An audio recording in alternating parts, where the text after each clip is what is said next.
I need to make a vlog just to see if I can upload stuff for the last like 48 hours. All of my YouTube accounts, I can't comment.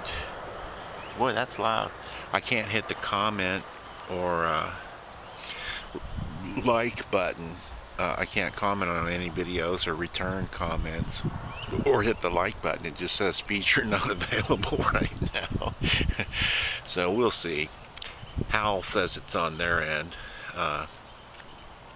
My communications computer says it's on there, and we'll see. But I had that go on for like a year on one of my accounts once. I couldn't comment or like or do anything. Then all of a sudden it started letting me again a year later. So I haven't been able to receive email on Billy's site for about 6-8 months now. I mean, so they really need to get their customer service stuff together. There's nobody to complain to.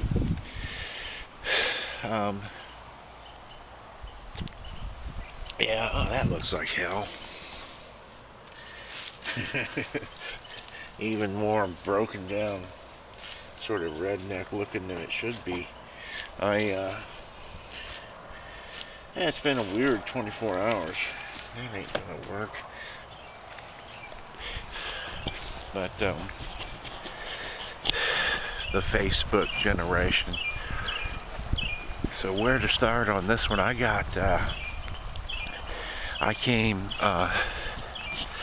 traveled 3,000 miles from Los Angeles to see a guy who's recognized as one of the top 3 specialists in the world in the treatment of this neurological disease I have, trigeminal neuralgia. And pretty much I've had it for a long time, so I ended up it just debilitates you. So I was at that time, and still am, pretty much broke and just desperate for any help, and I ended up I had no way around, so I just got a ride to the town where the hospital is, and then decided that I would check into the rehab there, because I'd been addicted, to drugs and alcohol because of this disorder, and I wanted to get off those and get treatment at the same time, and get myself together. And there's kind of a point to this one. It's been a weird deal, And anyway,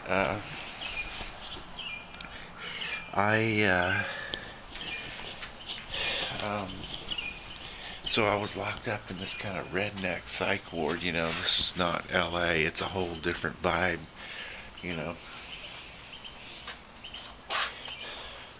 They kind of they're not real hip to the fact that, and I've had a lot of training in drug and alcohol rehab. A lot of times if you just get a person in a safe environment and give them some sort of education, they will have an interrupt, their cycle will be interrupted and they'll get better. But it takes an average of 8 rehabs for a person to get better anyway.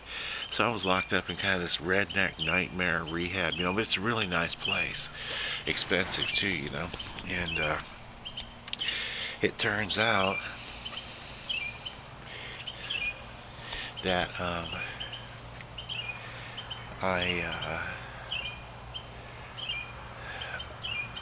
I don't even know what to say. I'm kind of beat. I've been up all night. They had a piano in there and a big wooden atrium and a big, skylight. It's real nice, hard, wood everywhere. But their approach is real backwards. So anyway, they had a piano in there. And I decided, well, they had me on like 8 or 10 different prescriptions, So I was pretty looped out, and I had given up music for the year before that. I figured I just would never touch another damn musical instrument or sing a note ever again, And but I was bored, and I was in there, and I figured, well, I'll just drive all these, ass backwards people crazy. And I started remembering, yeah, I play piano and I sing, and and there was I can only remember one song, and it was "The Weight" by the band. Okay, Robbie Robertson. I think it's Robbie Robertson, the band. I pulled into Galilee so that I could rest my head. So I decided, hell, it's the only one I know. It's a good enough song. I like it, and so every day at lunch, this dog is 5:26 in already. I would play that song, and it just so happened it sounded really good in there. So the first day I played it, I really sang it loud, and it was echoing off the walls and stuff. And I hadn't played or sang in a year or two, So I was like in a rehab, and it turned out that I was in there with it was me and probably 22 girls who were 18 to 30. Most of them really, their parents had paid for them to be there. They were, hot women. But I'd been through that before. It's kind of like a bad movie you've seen before, anyway.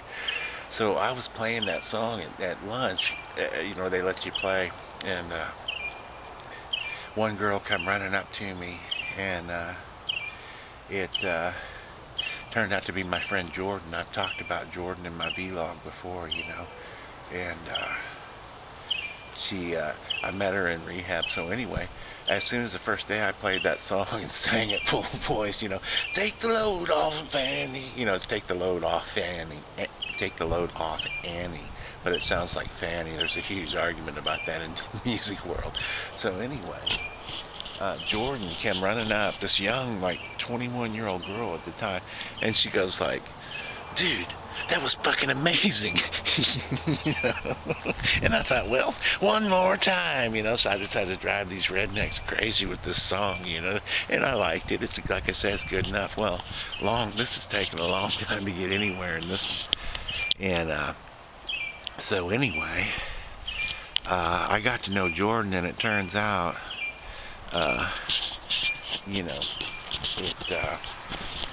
that Jordann, 21-year-old girl in there, had been arrested for assault and was in drug rehab, needed it, I can see I'm going to have to edit this this dog. But so I got to know her, and it turns out she wanted to study physics, and I said, well, yeah, I went to one of the top universities in the world and used to teach that there. I know a little something about it, So I got to know her, and they would take us out on these walks every day, and neither one of us wanted to play basketball or anything, so we just sat on a bench and started talking about physics. So I got to know her, and I put a notebook out for all of them that when I left there, I said, well, you can give me your email address or not, it might help to keep in touch. I'd like to, as a scientist, which I really wasn't after any of them, I'd just like to see what happens in your case. And anyway, and I'd sit there and talk with Jordann about physics and stuff, and then I got out, and so I emailed them all. I had all their email addresses within a few months, and Jordann's the only one that replied, and so I've known her now 4 years. And anyway, so I said, well, I know a lot about addiction and alcoholism, and man, I've really been through the ringer with this, and I'm going to support this girl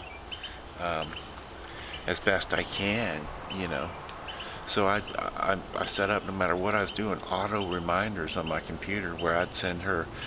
I have speech to text software, so I can just talk and it types on screen, And so every 3 months I said, well, I'm going to send her a long, maybe rambling, much like this vlog letter, And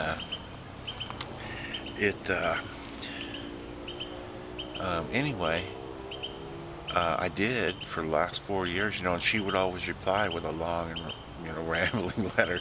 Pretty good. She ended up going to a major university and studying physics. But then in the last year, pretty much as soon as we got out, I think she stayed sober for a few months or something. But I'd follow her on Facebook.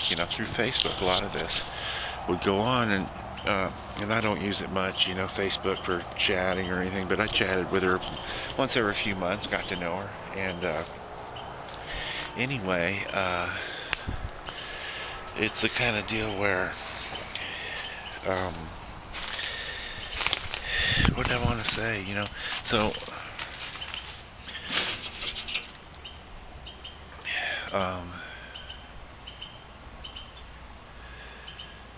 it's getting dark out. But I saw on Facebook, yeah, I could just look at her pictures, and since I've known all about drugs and drug addicts and the whole deal.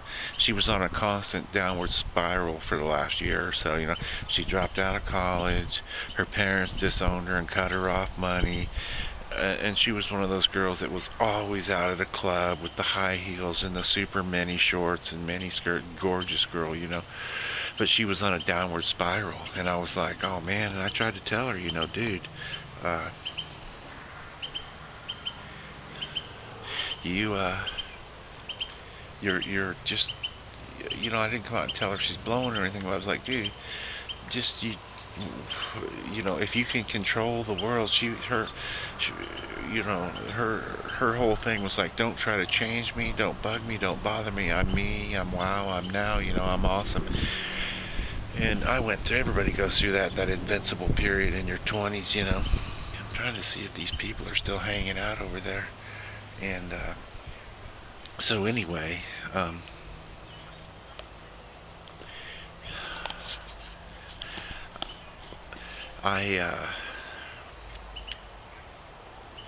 tired. I've been up all night. What did I want to say about Jordann?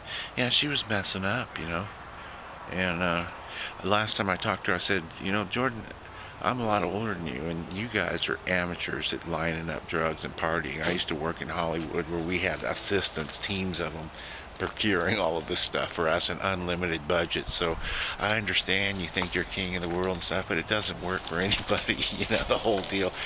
And she gave me like a little sermonette, about how not to worry about her, and she was totally had the world by the balls and the whole deal, in perfect control of the world, and how she just had it all wired. And I was like, okay, good luck with that, because that's just not true. Drugs give people that feeling, an illusion, that you have some control, something we're all looking for, whether it's through religion or meditation or drugs or whatever, So anyway, my message came up at 3 o'clock in the morning last night, and I went to write Jordann's letter, and I went on Facebook because I hadn't seen anything from her in a while. And when I looked closer, all the messages on there said Jordann, R.I.P., rest in peace. And she was really beautiful. And so I did some further investigation, and I found nobody had posted her any information or her obituary or anything. I found, they're all like party kids, party animals, and Jordann was getting more and more tattoos and making permanent decisions.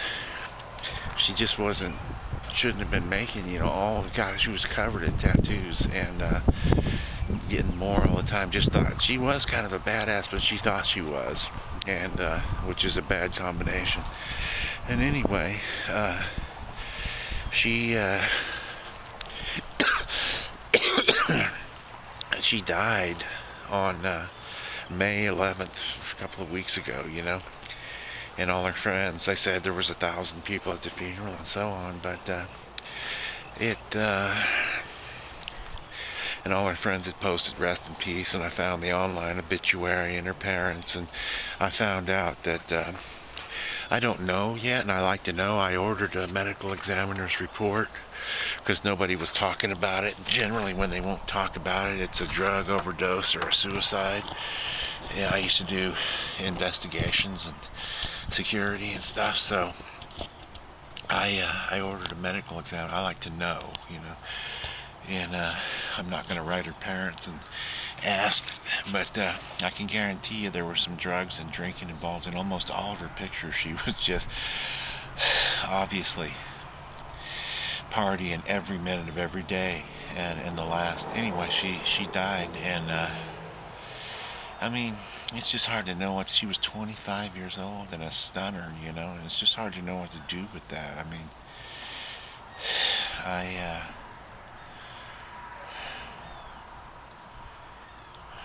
I don't know quite what to do with that.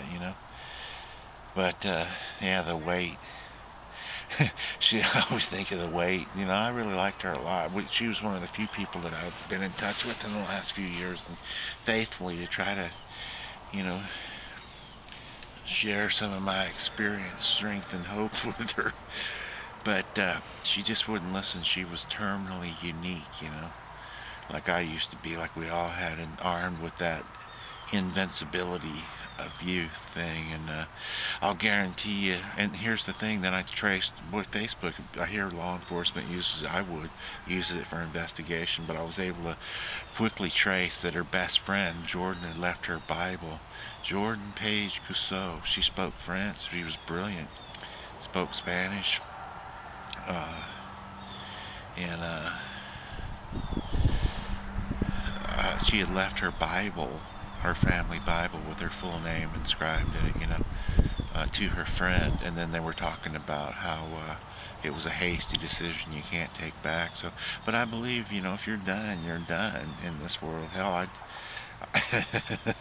I've tried to be done. I just won't seem to die. Either that or I did, and I entered other dimensions. But it's, it's my labor of Hercules to live in this damn RV and make songs for the rest of my life. I don't know, maybe, but anyway, it's harder when it's a young person and there's nothing wrong with them, and it might she killed herself, I guess, I like I say, I'll have a medical examiner's report pretty soon, and I'll see, because who can you ask? And her friends were all such party idiots and just opportunistic drug, and party drinking drug people, that I messaged a couple of them, said, just, what happened to Jordann? I don't know anything right now except she's dead.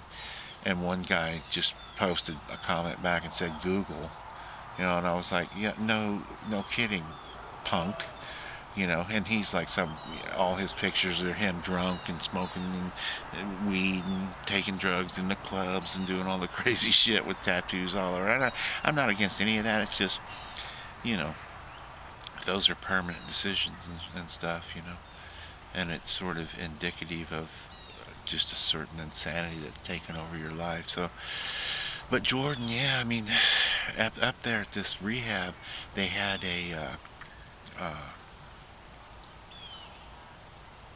trivia night where families came and visited, and that's something that Ken Jennings, the Jeopardy champion of all time, I could make him look like a complete loser idiot at Jeopardy or trivia. It's just something I'm real good at, So we had this thing, and it turned out there were like 30 people on each team, and it turned out to be Jordann was on the other team, I was on one team, and it ended up just Jordann and me quickly answering questions back and forth until everybody else bowed out. And this went on for like an hour, me with this 25-year-old girl. So I realized, she's really smart, because it's not even bragging. Nobody can keep up with me at Jeopardy. I'm just like a machine, I know all kinds of useless facts. But so I decided to keep a handle on her, and I can't tell you it's that I can make any sense out of it now. I just, it is what it is. I mean, I talked about fairness in one of my vlogs. You know, in all of life, the only thing that's fair and balanced and even is that there is nothing that's fair. And once you sort of know that, things are a lot easier when you just realize, look, man, nothing is fair. Stuff happens. It is what it is, and even biblically, which I definitely, don't go don't go in for, but I understand it's mostly metaphors. Uh, I, I think it was Moses that asked God about his nature, and God said, "I am that I am." He meant, look, man, stuff is what it is. This is a metaphor that the ancients were trying to pass on to us, and then it is what it is, and the sooner you can just go, look, stuff is what it is. Stuff, good and bad, happens. There's sort of no rhyme or reason to it, and that is the rhyme or reason. As soon as you can accept that, then that's good. You'll be a lot happier. But I can't really make any sense out of it yet. The weight, that song. I just had to try those crazy people, but it was crazy. It's just insane. I mean, so that went on every day for like 3 weeks, me singing the weight. But then it got to be the whole place, and I organized them in a choir, and then there were these black nurses there, and one of them is a reverend doctor, preacher, black woman who gives a little sermonette every morning. So then she said, "Well, that's a good song, honey child," and let me bring a couple of the girls over. So by the time I was out of there, I'd play that song several hundred times.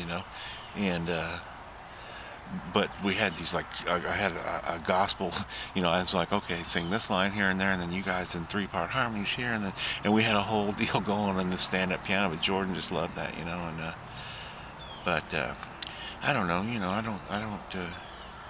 I try not to get stuff just is what it is. But she always reminds me of that song. But I was just shocked to see on Facebook, and her friends are such jerks that I posted her obituary on her own Facebook page, so new people coming there would understand what happened, at least have as far of an explanation. And I'm going to write a letter to her parents. But I can't tell you it wasn't painful and kind of devastating, but when you deal in the business of recovery from drugs and alcohol, and I have for like 35 years now, and been in recovery, you'll see more people die than a war veteran over time. So it is what it is, but it's just too bad. She was a neat girl, and I'll guarantee you that she killed herself it's highly likely with alcohol, some sort of prescription benzodiazepine, and some sort of opiate in a combination that she shouldn't have had in the first place. But you couldn't talk any sense to her. She knew what she knew. She knew she was right. She knew don't mess with her. She knew she was some kind of genius, and now she's dead, and it was just kind of maddening. But it kept me up some, I'm going to have to edit the hell out of this one. So, Jordann Page Cusseau, born in 1987, 25 years old, and she was my friend.